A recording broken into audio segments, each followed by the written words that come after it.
Ladies and gentlemen, welcome to your WWE Backlash 2018 preview and predictions. We've got 8 matches on this show, 5 of which are championship defenses, and every single one of the championships that are on the line tonight, or not tonight, but on Sunday, are singles titles. So we only have one tag match that isn't for championships, 7 singles matches, and 5 of those singles matches are for championship gold. John, there is a lot of gold on the line at this show. I'm curious what you're thinking about it. Dude, I'm actually somewhat hyped for Backlash. And really, let me qualify my statement here, because I think where a lot of my excitement comes from, and I know you and I have like a slight disagreement about this, you know how much I'm loving SmackDown's main event to, excuse me, their main event to upper mid-card scene. And in particular, the heels they have on SmackDown, like Nakamura, killing it. Joe, killing it since day one. I'll even say day one-ish, if you will. Big Cass is coming off a lot better than I thought he would. And of course, for me personally, the crown jewel, Andrade Cien Almas. So really the SmackDown side of the Backlash card, I am hyped as fuck. The Raw side, I do think there are some interesting possibilities, and we'll get to that. But when I take into account my hype for the SmackDown side and my more meh reaction to the Raw side, my total hype comes out to, if I'm being fair, I'd say a 7 out of 10. I'd say that's, that's where I am for this show. What about you, man? How are you feeling? Dude, let me put it this way. Before the Greatest Royal Rumble, my hype for Backlash was at like a 6, maybe a 6.5. After the Greatest Royal Rumble, I'm down to like a 4.5 excitement level for this show. Damn, I'm normally used to you and I having like a negligible disparity in hype. Yeah, usually the difference between our ratings for excitement is like between a half a point and a point.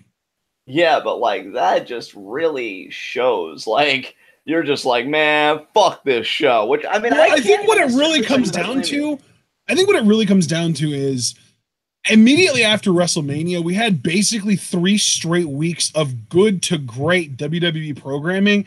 And then this past week's worth of programming, which was just, the Monday Night Raw that happened on the 30th of April, and then the SmackDown that happened on the 1st of May, I just felt like all that momentum that they had just completely died. And it really began to feel like, all that momentum was just so that they could promote the Saudi Arabia show.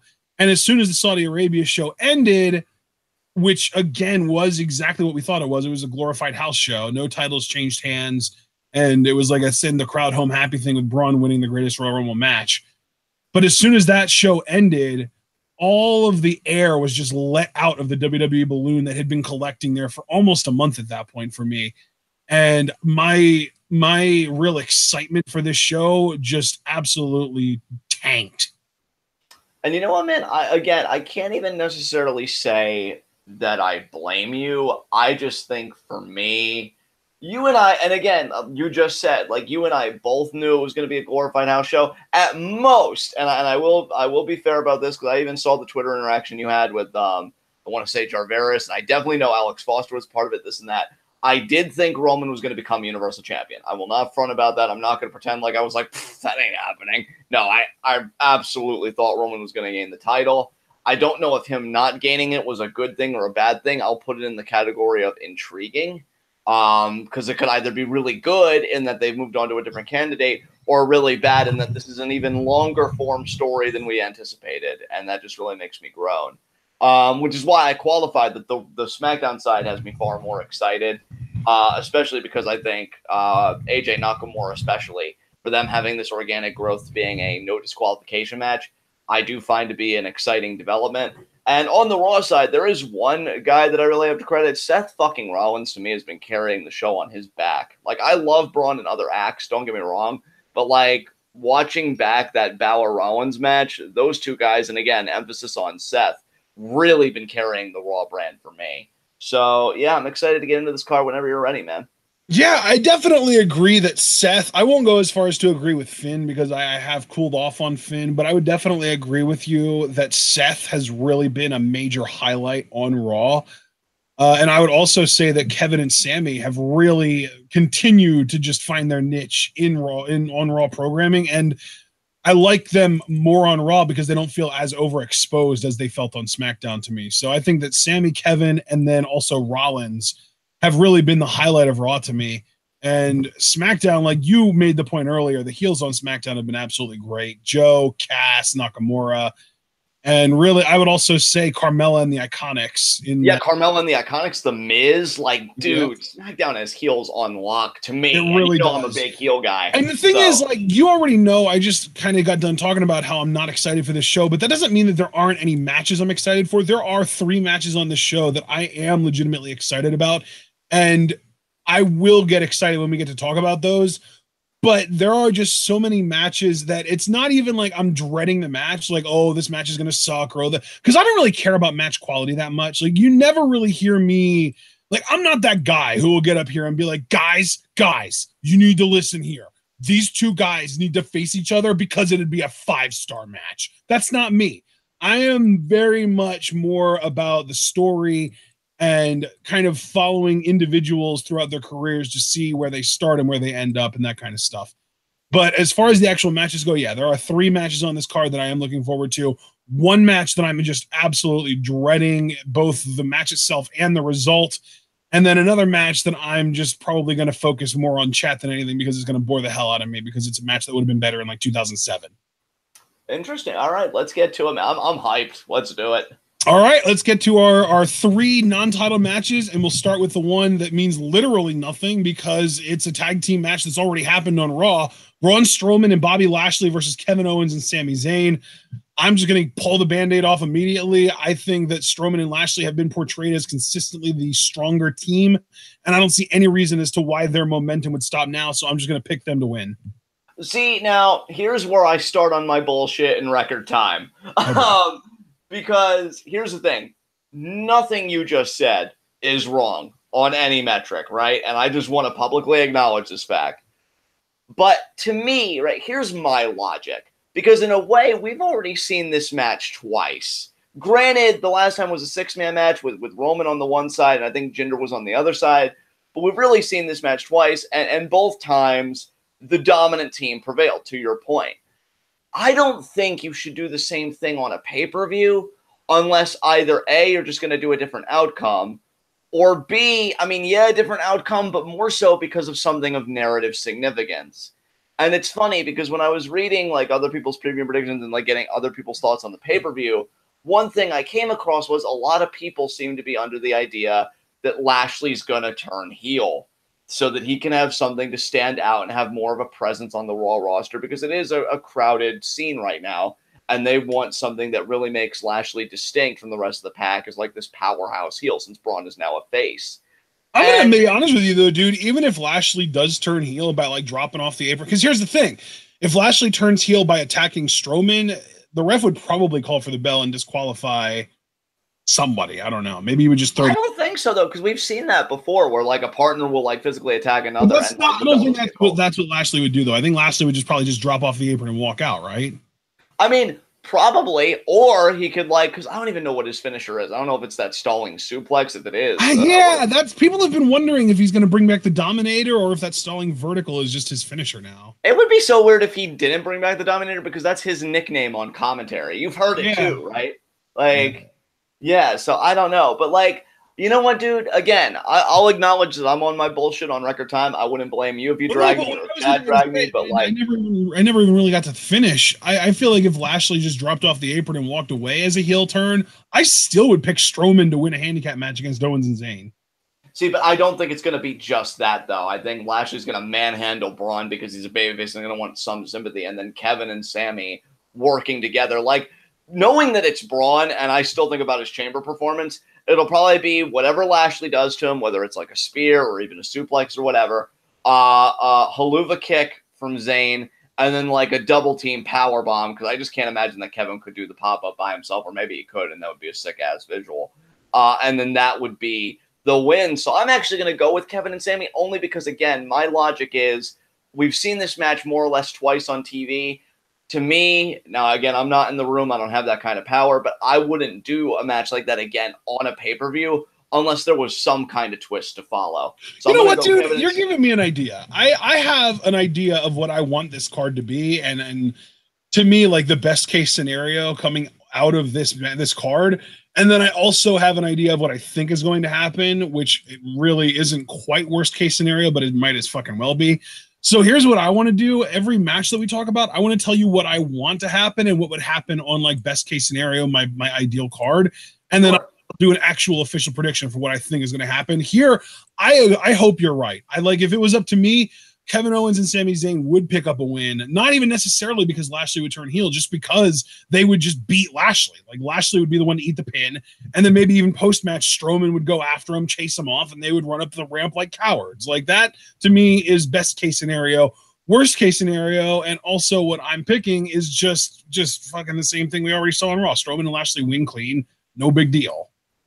You know what? I think I'll join you though on that concept if you don't mind. Like what I would like to see happen versus what I think is going to happen. I love that. Yeah, I would hope you would. Yeah, I mean, yeah, absolutely. So I'm going to lock in though. I will. Okay, now here's what I think's going to happen. Because here's the thing, it's WWE, and I even said like I'm not in the room.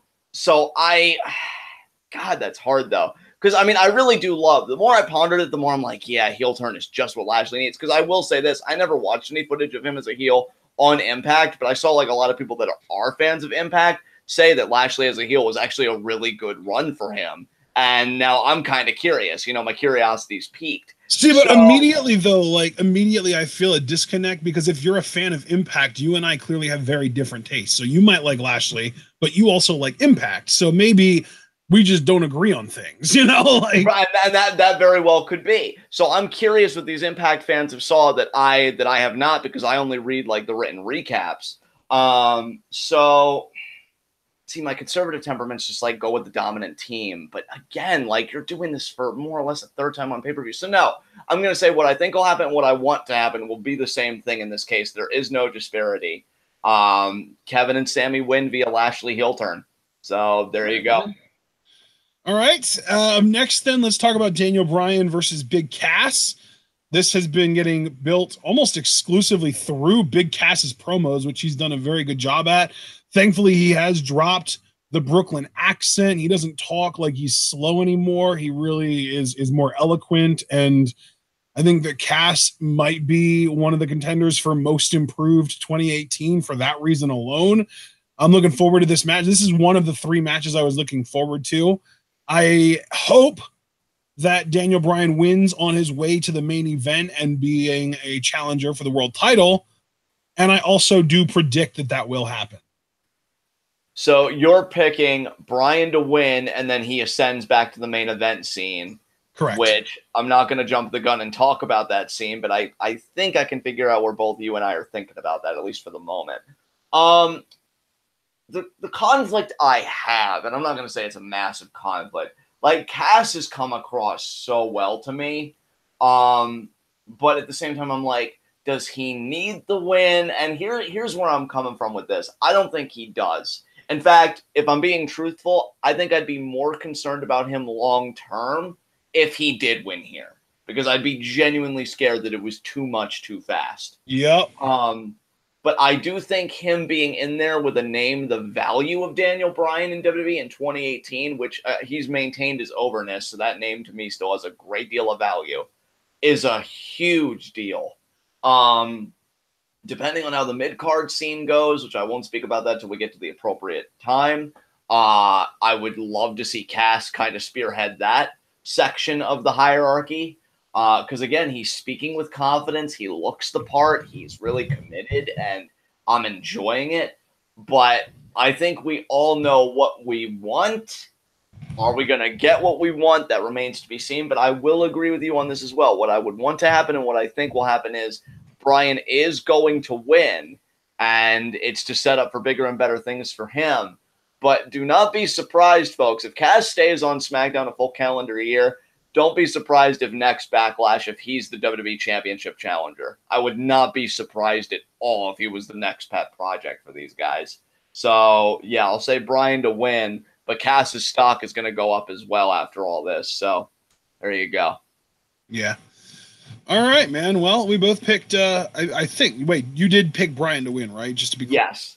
Okay, yeah. So we both picked him to win. I want him to win. I'm pretty sure you want him to win as well. So let's move on to our third and final non-title match. And even though the WWE is going to treat this like a main event type match, this honestly means almost less than Bryan Cass and Strowman Lashley versus Owens Zayn, because these guys after this match aren't going to be on the same brand. So it doesn't matter. Like, it legitimately does not matter who wins this. Roman Reigns and Samoa Joe are on Raw and SmackDown respectively. So, it doesn't matter who wins. And the WWE did a great job of ensuring that it didn't matter who wins by not putting the Universal title on Roman Reigns at WrestleMania or the Greatest Royal Rumble. So my cares about this match are below zero, but at the same time, even though I don't give a shit who wins, this is one of the three matches I'm looking forward to, because I think Joe is going to whoop that Roman ass and then end up losing to a spear in the end. Yeah, you pretty much summarized my thoughts in a nutshell. I mean, I'll lay it out very basically for you guys. What would I want to happen? Joe to put Roman to sleep like he promised. What will happen? Roman wins. And why that pisses me off isn't even just outside of the usual, like, oh, it's Roman, whatever, because honestly, he could win every match, like, whatever. But to me, presentation is everything. And what I've seen in the presentation, honestly, is Joe gives a fuck about this match. Because he's mentioned it every turn. He even mentioned it to AJ Styles on the SmackDown Go Home show. Like, that promo was 90% Roman, and then he sprinkled AJ and Shinsuke in at the very end. Whereas Roman only just recently has acknowledged Joe giving him shit, because he's been so preoccupied with Lesnar and the Universal Championship. Like, as far as who really seems invested, who really comes off to me as more invested and more fierce about this match and who should win, Joe should win, because he's clearly got his head on, I'm going to beat Roman's ass.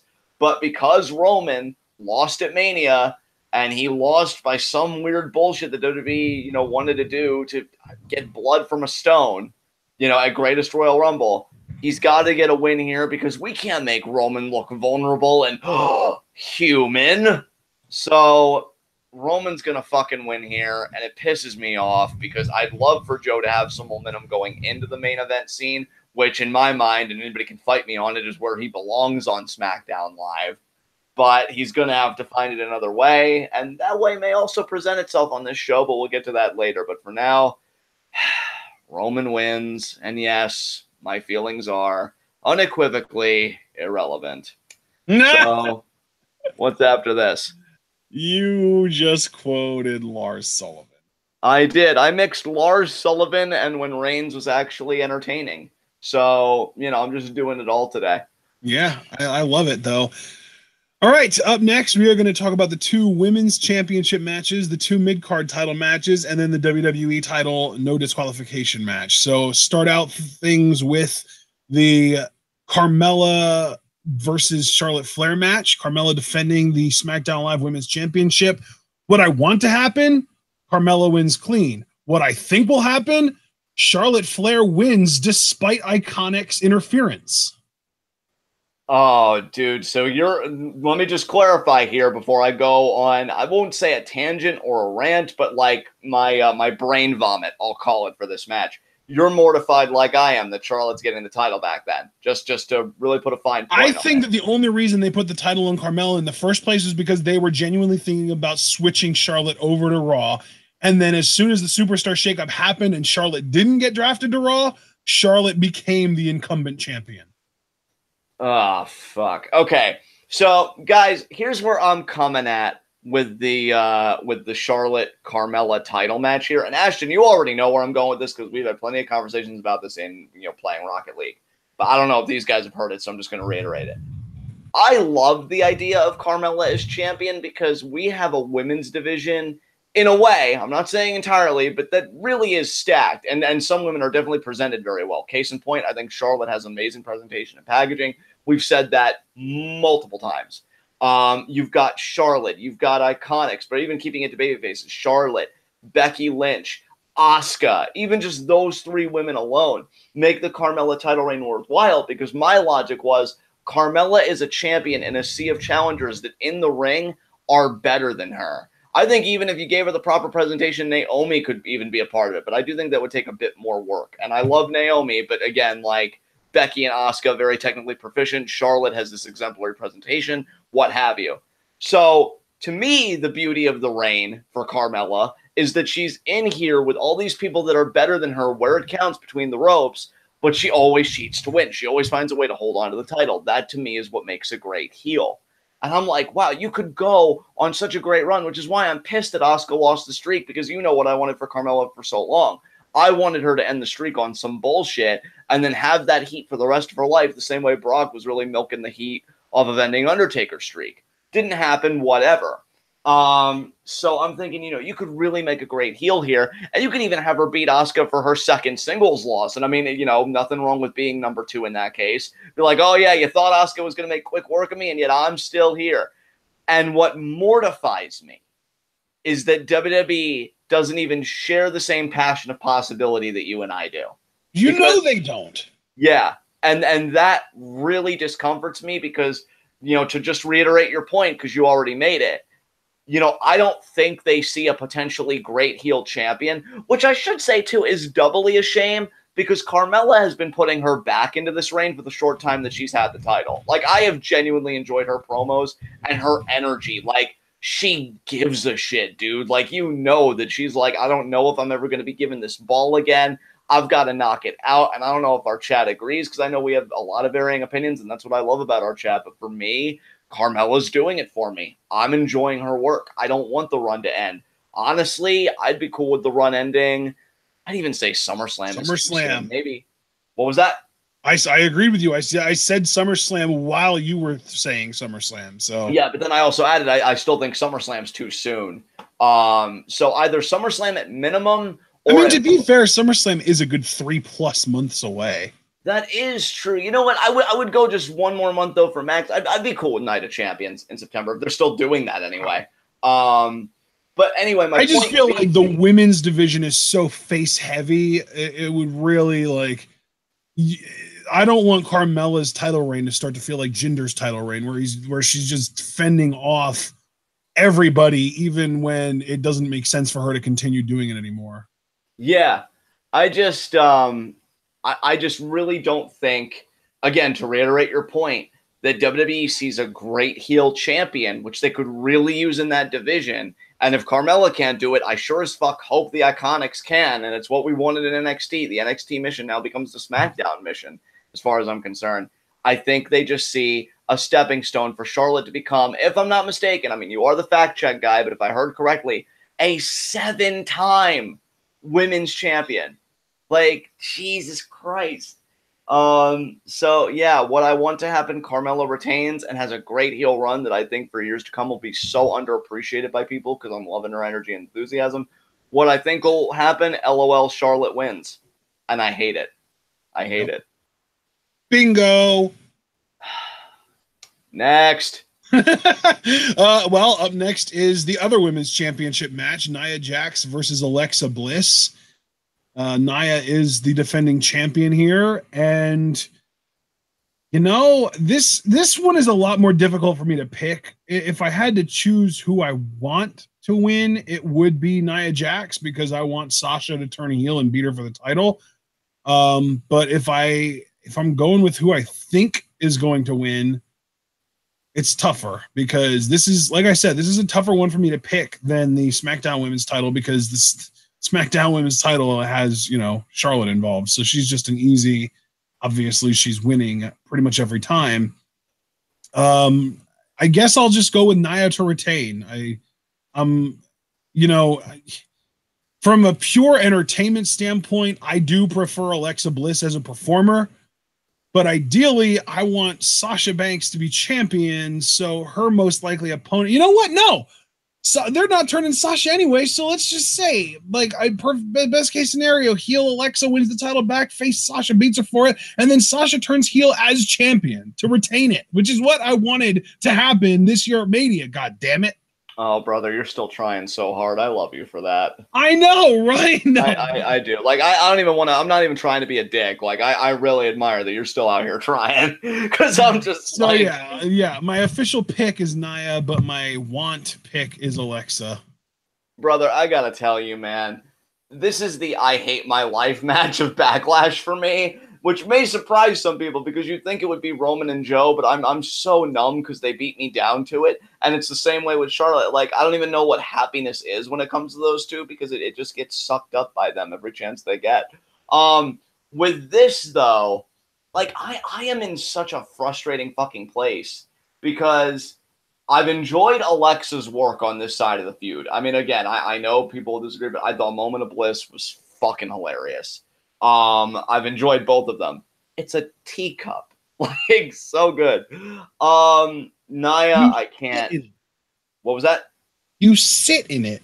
You sit in it. Yeah, I know, right? And I wanted to give the old lady my burrito bowl. I'm so good. But then you've got Nia, who, like, visceral loathing. Maybe not as much as Kona Reeves. I'm learning things about myself, but it's there. It exists. And to me, the only reason, though, I'm not gung-ho about Alexa getting the title back is she just got done her run, and it was far longer than it had any right to be. Like, Alexa's suffering from overexposure in the main event, part of the women's division to me, and that's why I'm not, like, readily jumping like, oh, please, Alexa, get it back, because it's like, we've already been through it, and I'm not eager to go back to it again. I 100% agree with you, dude. Sasha Banks should be champion right now. I want to make that clear to everybody. Like, Sasha Banks should be champion. Her and Bayley should be the championship feud. And honestly, and I'm not even kidding about this, if this feud didn't have the women's championship involved, I would probably look upon it more favorably. Because, again, I've enjoyed Bliss's work, and Nia's just kind of meh. But, like, as a secondary feud, I'd be cool with it. I'm like, okay, you know, it's something. But it's not. It's got everything, and it's so maddening. Nia just got her side plates. Took them fucking long enough. So at first I was like, if she doesn't get those side plates by Backlash, I'm actually tempted to pick Bliss to win. I don't even know what I would prefer in that case. Because unless Nia turned back into being a heel, and like I could see her and Ember Moon maybe having like a nice little mini feud with Moon going over, that would be fine. But I don't necessarily see that happening, at least right away. So it kind of leaves me in a difficult position. So for this, I can't even say what I want because I'm just so down on this division right now, save for Sasha and Bayley and Riot Squad. I do love me some Riot Squad. So, I will tell you what I want to happen. I want to see fucking Nia beat Alexa so that we get Alexa out of here and she's done her part, but whatever, time to get relegated. And then the next night when Nia's celebrating having overcome her bully, I want the Riot Squad to beat that fucking ass, dude. Yep. 3-on-1 beatdown. And then we get Ruby Riott versus Nia at the next pay-per-view, whatever that is, because I agree. I don't think it's Money in the Bank. And I honestly want Ruby to win because I'm going to come out and say this too. I know everybody, like in NXT, obviously Kyrie is like my favorite, women's wrestler there.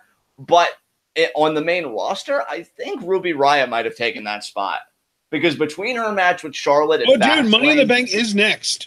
Oh, sweet.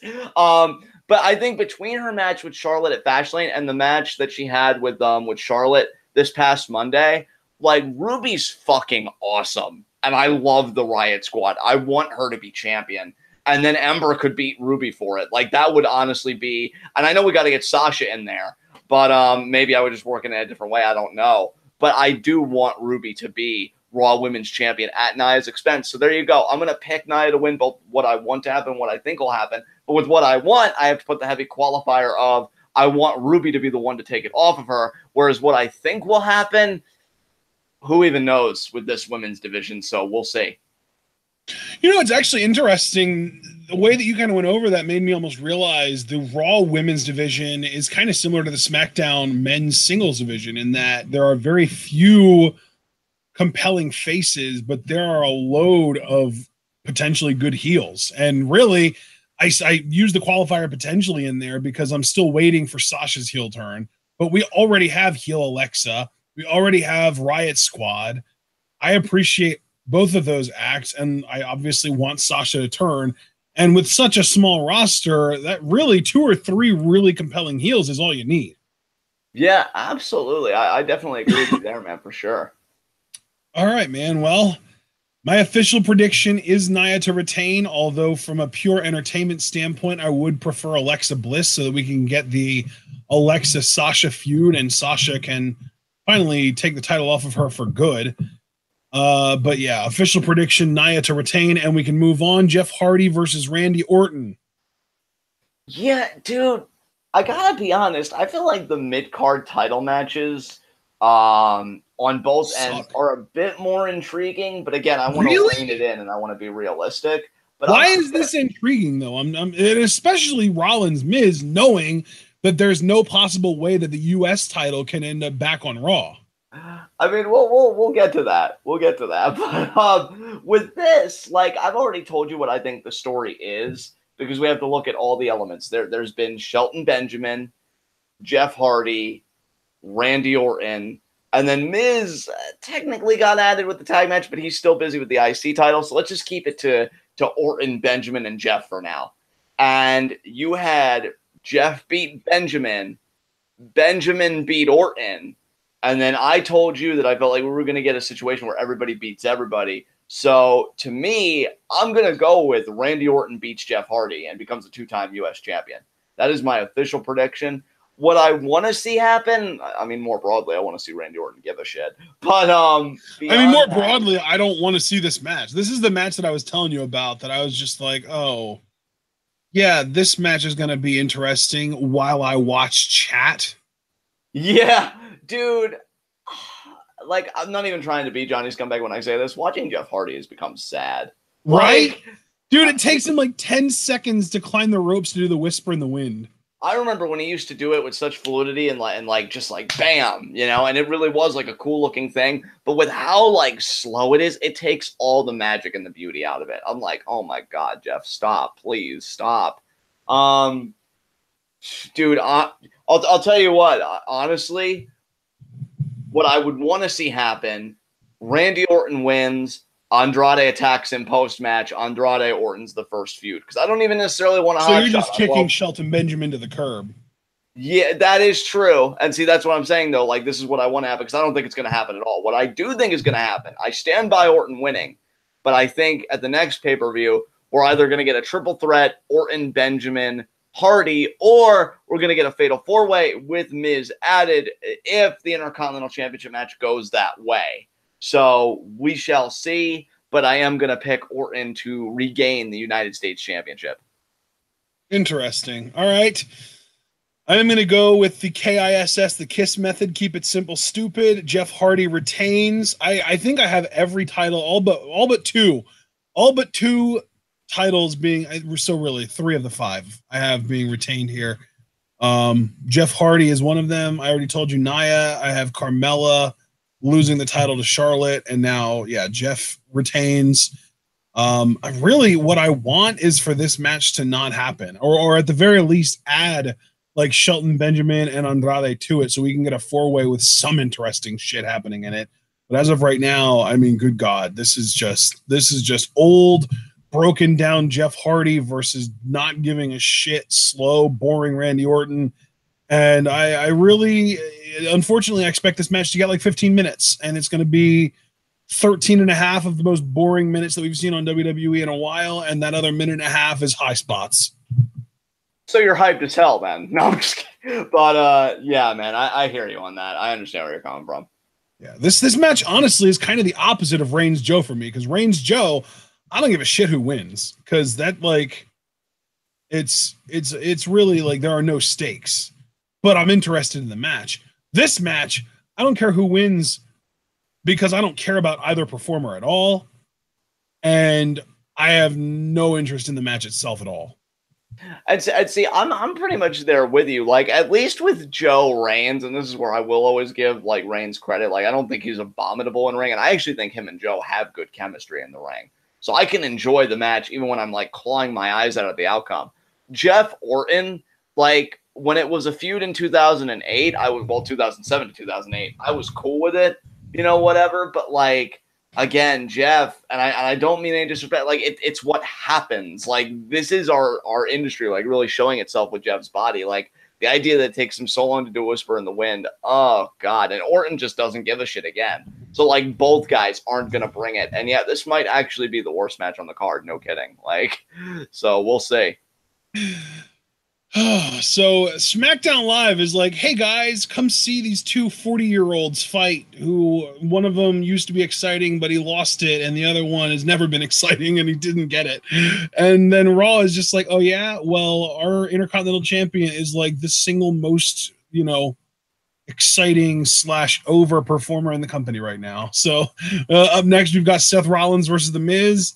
And this is another one that I'm predicting a retention, because if The Miz wins the US title or the IC title, then Raw doesn't have a mid-card championship. So, there's no possible way for Raw to get the US title anymore. I think that it would have made things more interesting. And yes, I finally get to say it, John. I don't know if I'm ever going to be able to say this again, but regarding the the US championship match, are you ready for this? Yeah. This would have been more interesting had Jinder Mahal been involved. Oh, where is Ella?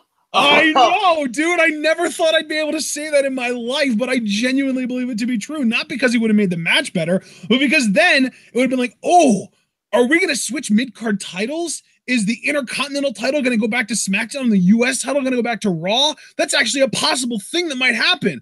But as of right now, yeah, it's not happening. And because of the fact that Raw does not have an opportunity to win the US title back, there is a 0.0000000% chance that The Miz wins this match. Rollins wins.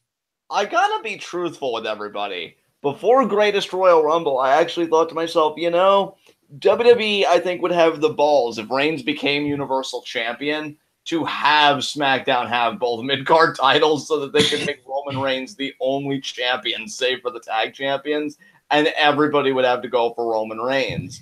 That didn't happen. So really, and really, here's the thing too. I love The Miz, but two things about this. One, The Miz has done everything he can do with the IC title, and I think he was a damn fine Intercontinental Champion, but he deserves to be in the main event. Like, he deserves to be in the main event scene. He deserves to be interacting with AJ and Bryan, which I still think is going to be one of the big marquee matchups at SummerSlam. If they're smart, is going to be Miz, Bryan, which I think will re-solidify Miz's main event status, hopefully, if it goes well, which isn't to say he'll beat Bryan, but because we understand that you can get made without winning a match. And Seth has proven to be a fantastic and exciting Intercontinental Champion. And it's crazy because he isn't even doing like open challenges or anything, but like whenever that gold's defended, and really whenever he's just in singles action, he really shines. Like, he wasn't kidding when he said he wants to be Monday Night Raw. I think he wants to be to Raw what AJ's been to SmackDown the last few years. And you know what? Over the last few weeks, I've felt like he has been that. Yeah. I'll even go as far as to say I feel like he's been more of what AJ Styles was to SmackDown in the last couple of years to Raw than AJ's been to SmackDown. I feel like AJ's stock is kind of slowly dropping a little bit. Yeah, I would agree with you on all counts. Seth has been freaking amazing, and it's really, I mean, it's not sad in a way because he's doing wonderful stuff, and he's staying productive, and he's actively visible, and all the things we'd want for a performer that we like. But, what I worry about is when he drops title, because it's so infuriating that Raw's main event scene, like, they don't have their shit together because they think Brock's worth the big bucks, when to me, he isn't. What's worth the big bucks is having a world, champion on TV every week and building those feuds month to month. And, that's why I really hope Seth does turn. And it already kind of feels like it. Like, dude, his match with Balor in, what was it, Toronto? Felt Montreal. Montreal, excuse me. Montreal felt like a huge deal. Like, it had that main event feel to it. The IC title felt like it mattered, and that's why I got to give credit to Balor, too. I wish Balor was doing more. I've been hearing rumors of a heel turn. I don't really know if I'm necessarily gun-ho about that, but really just anything that gets Balor back to the place where he deserves to be. Dude, he's not going to get his Universal Championship rematch. I've settled with it. I've made my peace with it, but I think he can do more than what he's doing. And Rollins, again, is just wrestling out of his goddamn mind. He's on a whole other level compared to everybody, not just on the Raw roster, but maybe even in the entirety of the WWE. Like, he is just killing it. So I don't think you'd want to kill Seth's momentum. And plus, they'd be killing his momentum for something that Miz is already exhausted, and he deserves to do more stuff. Like, I'd love to see, I'd have no qualms about Miz being WWE champion this calendar year. So let's see if any of that comes to pass. But in the meantime, I will say, I think it's going to be a really fun match, but Seth Rollins retains. Yeah, I really don't think there's any chance Miz gets the title back. And even best case scenario, just for the sake of maintaining logic, I do think that Seth retaining is the best possible decision. So I guess we only have one match left, brother, and that is the WWE Championship no disqualification match. AJ Styles versus Shinsuke Nakamura. I don't know who thought it was a good idea, and then this is speaking in kayfabe, to make this no disqualification, knowing that Shinsuke Nakamura has spent the last 4 weeks shoryuken-ing AJ Styles' nutsack. I don't know who thought, oh, you know what would really make this fair is to make the bad thing Nakamura has been doing to AJ totally legal. Yeah, dude, first of all, I am excited for this match. If for no other reason, like, this feud might be my early candidate, because different strokes for different folks, right? For feud of the year, because, like, just Nakamura alone consistently hitting AJ Styles in the balls, the goat that can't protect his scrot, as I've taken to calling him, has gotten more reaction out of me every time, like, even on replay. Because, like, I know I joke around, like, oh, I laughed at Johnny Gargano. Not really, though. Like, it's not really getting much reaction out of me, and that's not to say that it's bad. I actually feel like Candice got a genuine reaction out of me this past Wednesday. But, like, I just love it. And not just the low blow, but the imagery, because you know I'm a mark for this shit. Nakamura posing with that title, him with that championship looks fucking right now. Like, I saw it, and I'm like, yes, that needs to be what I see every Tuesday for the next several months. And I think, you know, again, because I told you I took in a lot of other people's opinions and stuff like that, because I was curious what my own were going to be coming up here, because I was still figuring some stuff out. And some people made the point, like, this is Nakamura. If you count his feud with Jinder Mahal, this is like his fifth WWE Championship match. And to me, you know, that's crazy to think about. The guy's had 5 WWE Championship matches. And then just in the context of the AJ feud, lost at WrestleMania clean, greatest Royal Rumble double countout, and you and I both agree, at least I think we both agree, that, like, the logic of a heel turn, you turn heel to accomplish things you couldn't accomplish while you were constrained by your moral code as a babyface. Like, I couldn't beat this guy as a face, I'm going to turn heel so I can beat him. I couldn't have this title as a face, I'm going to turn heel so I can ascertain it. And for Nakamura, it's the WWE title. I feel like if he does not win here, I'm not going to be hyperbolic and be like, oh, the Shinsuke character's done, it's dead. But do I think it's directionless? Do I think it's like shoulder shrugged, we don't know what to do? Yes. And I don't think you put a guy the value of Shinsuke Nakamura in that position. So what I want to see happen is Nakamura wins the WWE Championship. But here's the thing, though. There is a slight difference between what I want to see happen and what I think will happen. Because what I want to see happen is Nakamura wins the championship, but not just because of a low blow, though that will be part of it. Because I would love for Andrade to run in, per your point on Discord, beat the shit out of AJ, and we get an AJ Andrade feud for Andrade's first big feud on SmackDown. What I think will happen, which I'm not begrudging, mind you, but I don't want it as much as what I would like to see happen, is I do think a beatdown's going to occur for AJ, but I think Joe's going to be the one to do it.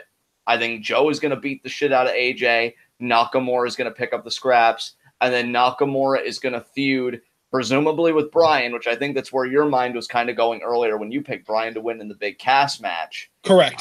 And Joe pairs off with AJ, which leaves me concerned because I'm like, okay, what does Andrade do? Which it may be the mid-card scene with Jeff and all of them. I don't know. Which I guess that'd be fine. You know, slow and steady wins the race, right? So, yeah, I'm going to say Nakamura becomes WWE champion, which I can't fucking wait for. I hope it happens. But I think it'll be because of Joe, not Andrade, which, again, not bad, just not what I want right now. Because I don't know, I'm greedy. So, yeah, knock for new champion. I'm assuming you agree?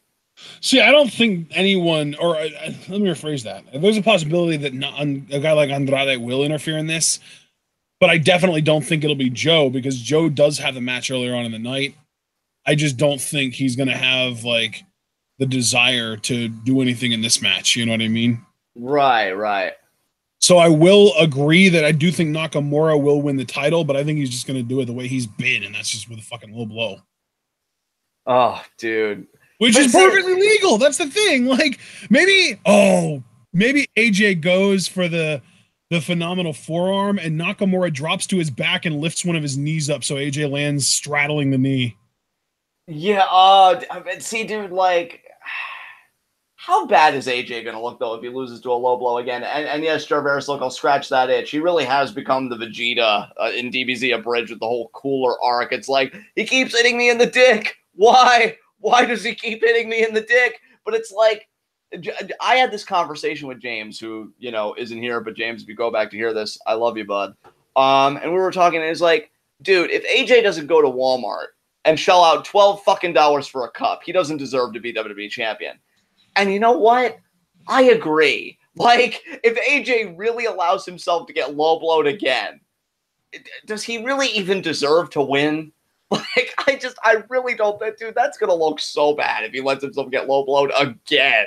I mean, he's already allowed himself to be referred to as a flat earther, so I don't think AJ really cares how smart he looks. Bro, where's your pride? Let's also remember, though, John, AJ Styles has lost championship matches due to A, getting his foot caught in the desk, the announce desk, and B, forgetting to kick out. AJ, bruh. Like, I didn't even know you were keeping, like, a mental rep. That is so bad, AJ. Man, where's your pride? Like, how?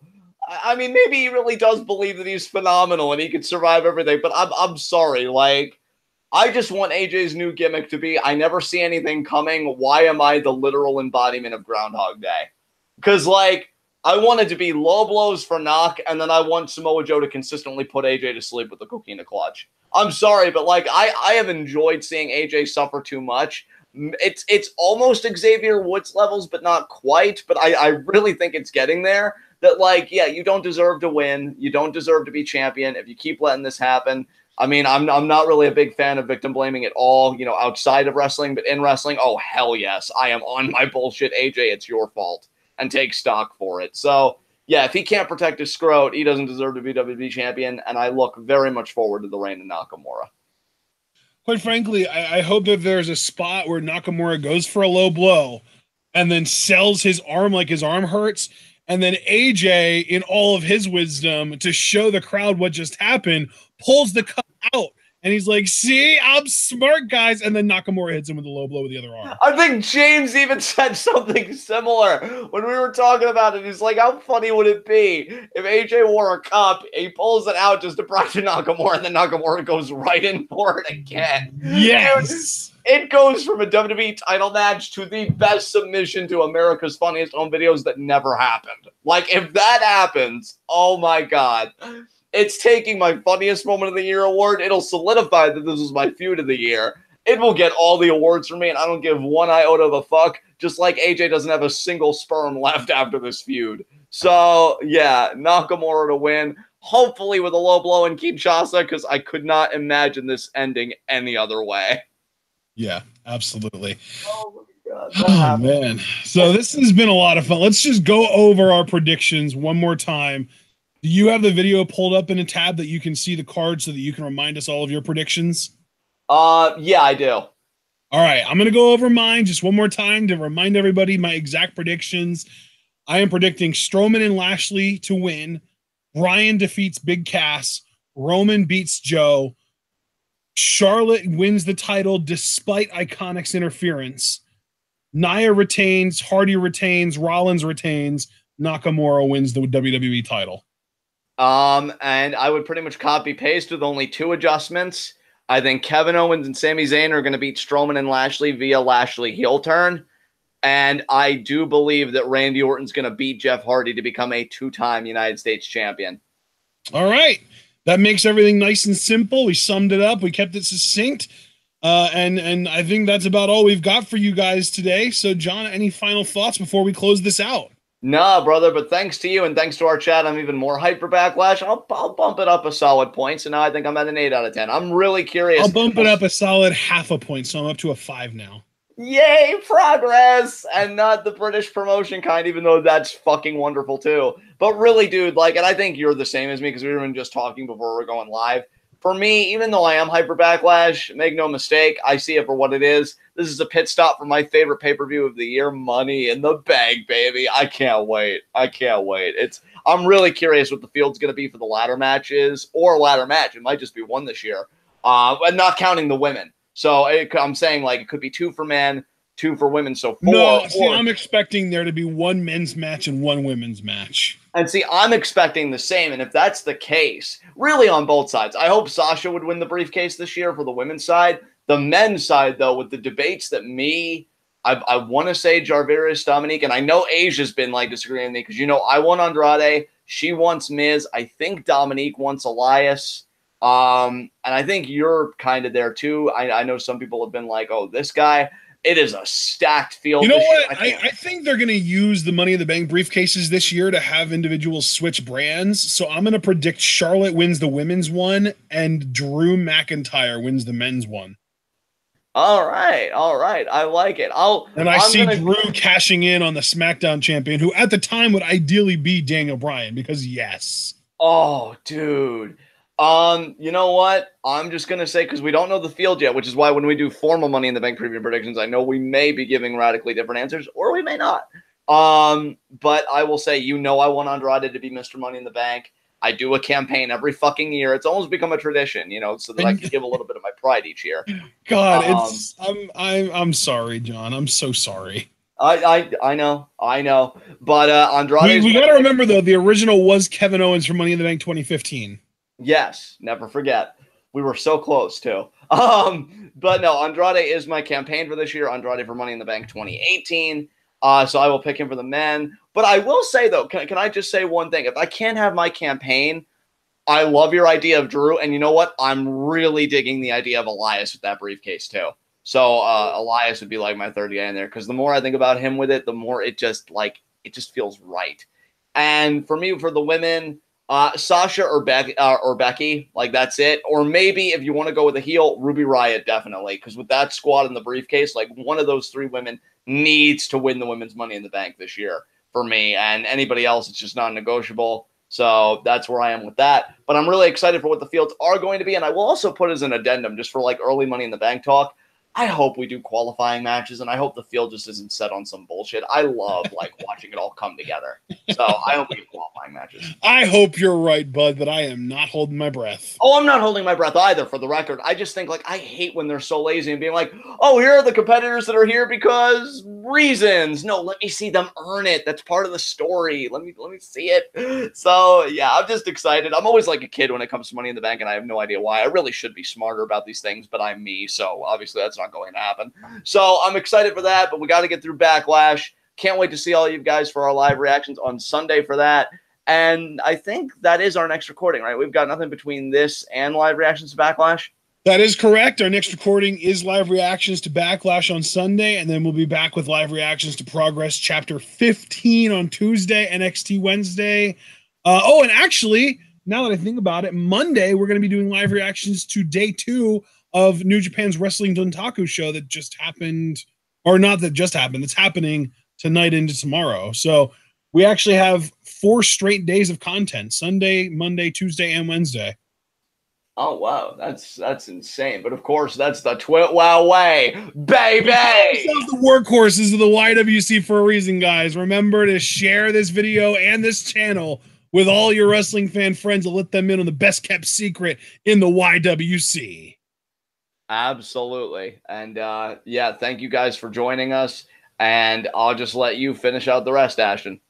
All right, guys, remember to like the video if you haven't already. Of course, you can leave a comment to let us know what you're predicting will happen at Backlash on Sunday. Remember to subscribe and click the bell icon to get notified every time we go live or upload a video. And of course, if you want more reliable notifications, if you want to really get those notifications as soon as we go live, and no delay. And it's not gonna, you don't have to look on your YouTube front end or anything like that. You just boom, notification as soon as we go live. Follow John and myself on Twitter, and then make sure that you set notifications to on, so that whenever I tweet, and I don't think you necessarily have to do this for John because he doesn't really do it as often, and he'll tag you on Twitter if you're following him. But follow me, and then also turn on my notifications, because my Twitter account automatically tweets out the link to our live streams as soon as we go live. That's a huge asset and a great way for you guys to make sure that you're here on time every time. And of course, you can also like our Facebook page. And if you're interested in supporting the channel, you can do so by either buying our merch on our Teespring store, which is linked in the description, or by donating to our Patreon, also linked in the description.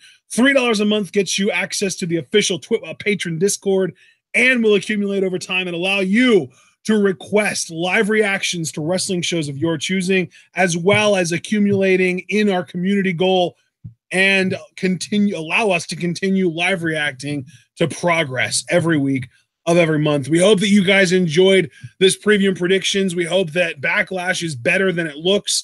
We hope that our live reactions to Backlash are a lot of fun, and we hope to see everyone here there. But in order for that to happen, you've got to remember to stay tuned.